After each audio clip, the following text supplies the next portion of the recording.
The other day I was out in town and I noticed again that the banks and the post office and all these other things were closed. And I, for some reason, I usually up on this, but I couldn't think for the life of me, why in the world are all these things closed? And so I started thinking about the months and I go, now wait a minute.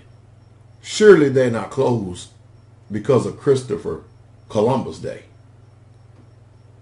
I mean, we all have been painted a picture about Christopher Columbus, at least what the colonial European American school curriculum told us from their perspective.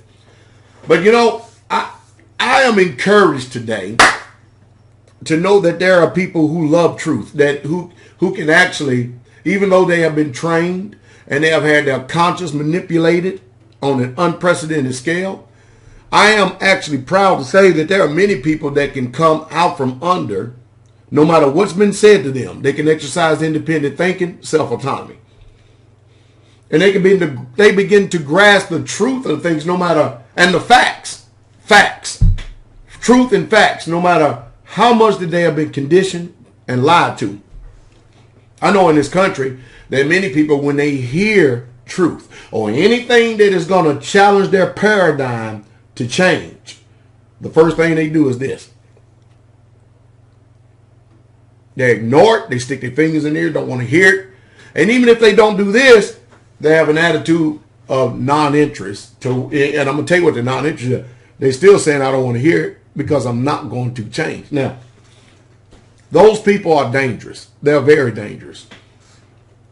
And I'll explain later on why they're dangerous. But I was just listening to RT this morning with Abby over again. And I saw that she had the title, Christopher Columbus, celebrating a genocidal sociopath.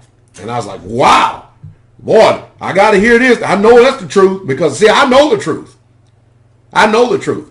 And so this is what Abby had to say about Christopher Columbus. And listen to her perspective, because apparently she's been trained, coerced, and manipulated after the same system. And yet and still, even though all this truth is presented to us, they still will not change that day. They still give him a holiday, a national holiday. In other words, America is honoring this pig of a dog.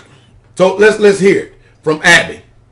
You know, I remember hearing about Christopher Columbus in my history class as a kid. In 1492, Columbus sailed the ocean blue. And then he met with the Indians, and they gave him all their treasure, and they did a party. It was happily ever after, right?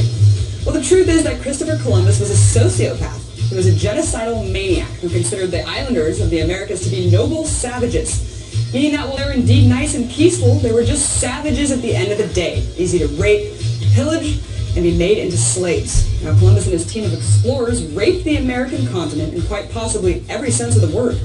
Not only did they bring a slew of plague and foreign disease, but they deprived the continent of its riches. Columbus set the groundwork for the Latin American slave trade. His only real legacy is giving the Spanish language to a region of the world that would take centuries to rise out of the poverty and segregation of colonialism. It's time to shatter the misconception. Woo! You talking about shattering the misconception or the flat out lies. Abby just did a wonderful job of telling the truth. Pass this video along to your children if you are a good parent and you really truly want them to know the real perspective or the real truth of history in this country. You see, because the people who run this country, they have a way that they see things. But the people who are outsiders like myself, who have been bought over here in slave ships, when we hear the truth, because I used to believe that perspective too until I started doing my own independent research. And I started reading for my own self. And I started digging. And I found out the truth.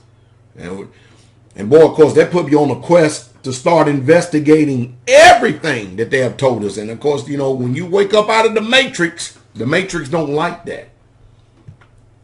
They really, truly don't like that. Huh. Good job, Abby.